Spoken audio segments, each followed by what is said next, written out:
대표께서도 말씀하시지만 최상병 그다음에 관련된 최상병의 안타까운 죽음과 관련된 여러 가지 논란들 때문에 이제 그 해병대 수사단장에 대한 수사 외압 이 논란이 있었고 그래서 그 이종석 국방장관의 탄핵을 추진하겠다. 이건 이제 그렇게 발표를 했는데 갑자기 윤석열 대통령이 어제 이제 개각을 했습니다. 그러면서 제가 볼 때는 뭐 더 안 좋은 사람을 앉혔다고 개인적으로 생각을 하는데 신원식이라는 분을. 근데 그건 뭐 나중에 또 얘기하기로 하고 이렇게 탄핵을 추진하려고 했는데 선제적으로 윤석열 대통령이 개각을 단행해서 일단 민주당이 그럼 어떻게 대처할 거냐도 궁금하고 이런 상황에서 탄핵 추진을 가능할 거냐. 물론 이제 아직 사표가 수리가 안 돼 있으니까 뭐 이론적으로는 가능하다고 저는 보는데 민주당이 어떤 대책 이런 게 있습니까?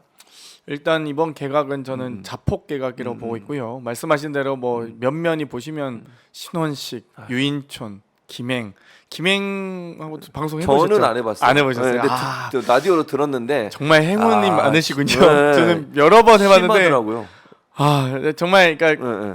뭐 국민의힘 뭐 50호 100호 다 양보하더라도 입장의 차이가 있을 수 그럴 있죠. 수 있죠. 네. 근데 김행 이제 후보자는 뭐 듣질 않으니까요. 아니 그러니까 남의 뭐 얘기를. 그러니까 그냥 아니 그러니까 대화가 아니고 그냥 자기 그냥 기자회견 하러 왔으면 그냥 기자회견 알아서 혼자 하시면 되지 왜 굳이 사람을 앞에 앉혀놓고 네. 기자회견 하시는지 모를 정도로 그런 느낌이고요.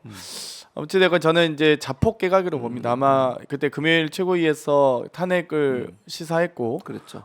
아마 대표께서 또 민주당 지도부가 결심을 이미 굳건하다고 예상했기 때문에 그걸 또 어느 정도 진위를 파악했기 때문에 대통령실이 서둘러 개각을 좀 준비한 거라고 생각하고요. 보통 이제 통상적으로 이 탄핵안을 어찌됐건 저희도 준비하고 서류나 이제 앞으로 뭐 탄핵안을 단순히 발의뿐만 아니라 헌재까지 가야 되기 때문에 준비하는 좀 시간은 있었습니다. 근데 네. 이제 너무 빨리 정말 예상치 못할 정도로 개각을 단행했고 저는 뭐 이종섭보다 신원식이 더 최악인데라는 말씀을 다들 하세요. 근데 뭐 오히려 저는 낫다. 저쪽이 이제 자멸해 가고 있는 과정이기 때문에 뭐 이미 뭐 구구 유튜버가 공무원 인재 개발원장까지 앉은 마당에 뭐 대한민국 주권은 국민으로부터 나오면 안 된다고 주장하는 통일부 장관 있는 마당에 뭐 더 최악이 어디 있겠습니까? 이미 뭐 최악의 바닥을 긁고 있는 정권이기 때문에 저는 이제 그건 괜찮다 본다. 근데 다만 이제 탄핵에 대해서 조금 고민은 있습니다. 저희는 탄핵하자는 주의긴 하지만 지도부는 예, 예. 하지만 이제 여러 국방위에 계신 의원님들이나 이런 분들이 안보 공백을 이제 실제로 우려하시긴 하세요. 그래서 거기에 그와 관련돼서 뭐 어제도 토의를 좀 더 논의를 이어갈 예정이고요.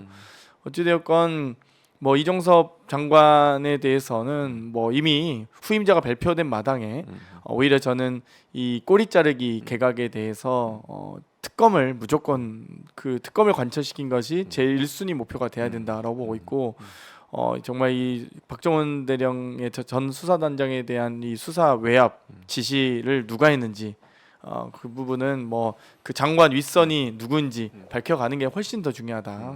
아마 뭐 누가 봐도 국가안보실 혹은 경호처로 보이는데요. 이 부분에 대해서는 뭐 밝혀가면서 저는 충분히 거의 뭐 저는 대통령까지도 수사 대상이 될 수 있다라고 보고 있고요. 뭐 이렇게 가다 보면 특검이 가고 나면 저는 우리 대표께서도 뭐 불체포 특권 포기 선언도 하셨는데 맞아요.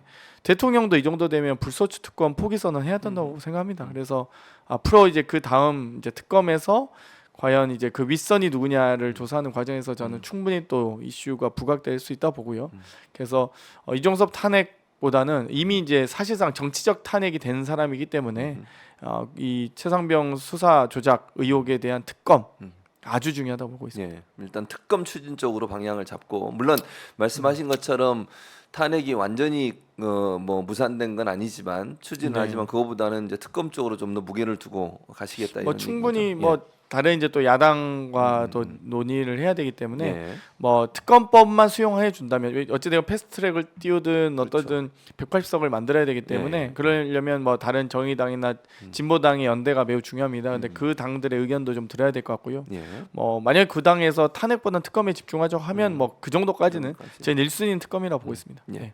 뭐 당연히 해야 한다고 저는 보고요. 뭐 지금 경찰 어제도 뉴스에 보니까 실제 그 책임을 7포병 연대 대대 7포병 대대장한테 다 씌우려고 하는 게 아니냐 이런 의혹이 나왔어요. 그러니까 7포병 대대장의 변호인이 인터뷰를 했는데 내용을 보니까 사단장이나 위에 있는 여단장 책임은 다 빼버리고 대대장한테 모든 책임을 현장에 있던 대대장한테 모든 책임을 떠넘기는 그게 경찰서에서 압수수색을 들어왔는데 그 압수수색 영장이 그렇게 기재가 돼 있다는 그럼 경찰도 그렇게 보고 있다는 거 아니겠습니까? 그러면 어떻게 현재 이 상황에서 경찰을 믿고 검찰을 믿어서 그 수사를 맡길 수 있겠습니까? 그러니까 지금 윤석열 정권이 다 하는 방식이요. 다 꼬리 자르기.